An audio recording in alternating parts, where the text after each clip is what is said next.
শ্রাবণ মাসের প্রথম সোমবার। আমার বরমশাই যথারীতি সমস্ত কিছু আয়োজন আমাকে করে দিয়েছে, সব কিছু কিনে এনে দিয়েছে, 5 ফল থেকে শুরু করে যা যা লাগবে সব কিছু আছে, ডাব থেকে শুরু করে সব কিছু। আর গঙ্গা জল তো বাড়িতেই থাকে। আমি তো পুজো শুরু করলাম আমার পুজো শুরু করতে করতে তাও লেগে গেছে প্রায় দুপুর 2:30-3টে। পুজো করলাম। পুজো তো ভালো, যে নিয়মকানুন তো সবারই জানা, আমারও জানা, সেই ছোটোবেলা থেকে করছি শিবের উপোস।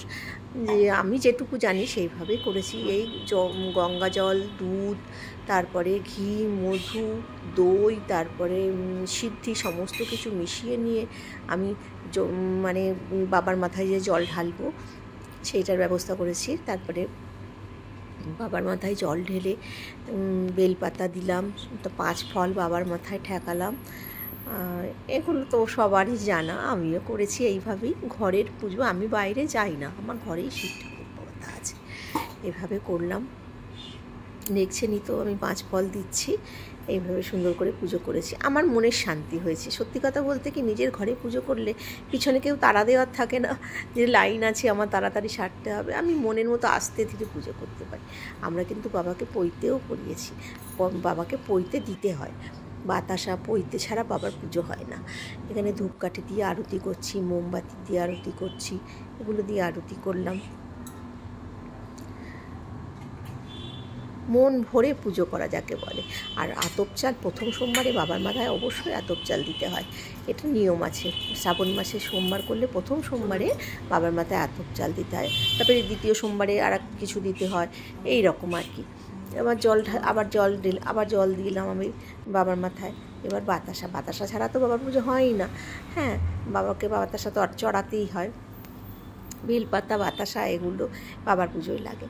আর এই সমস্ত কিছু আমার জোগাড় যন্ত্র, পুজোর বাবাকে জল ঢালার পর কেমন লাগছে দেখতে, দেখুন কি ভালো লাগছে দেখতে, সাজানো গোছানো, খুব ভালো লাগছিলো দেখতে।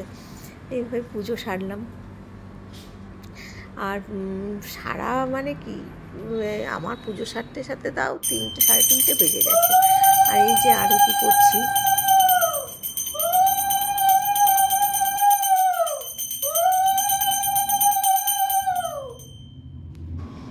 উলু দিয়ে বাবাকে আরতি করলাম, তাপ দিলাম, এগুলো সবই পুজোর নিয়মের মধ্যে পড়ে বলুন।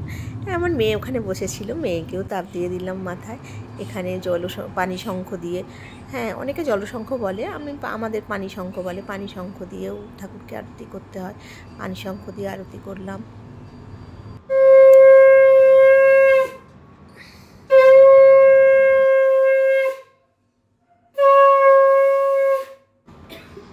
শঙ্খ বাজিয়ে তারপরে বাবাকে প্রণাম করলাম, মন ভরে বাবার কাছে আশীর্বাদ চাইলাম, বাবা সবার মঙ্গল করো বাবা।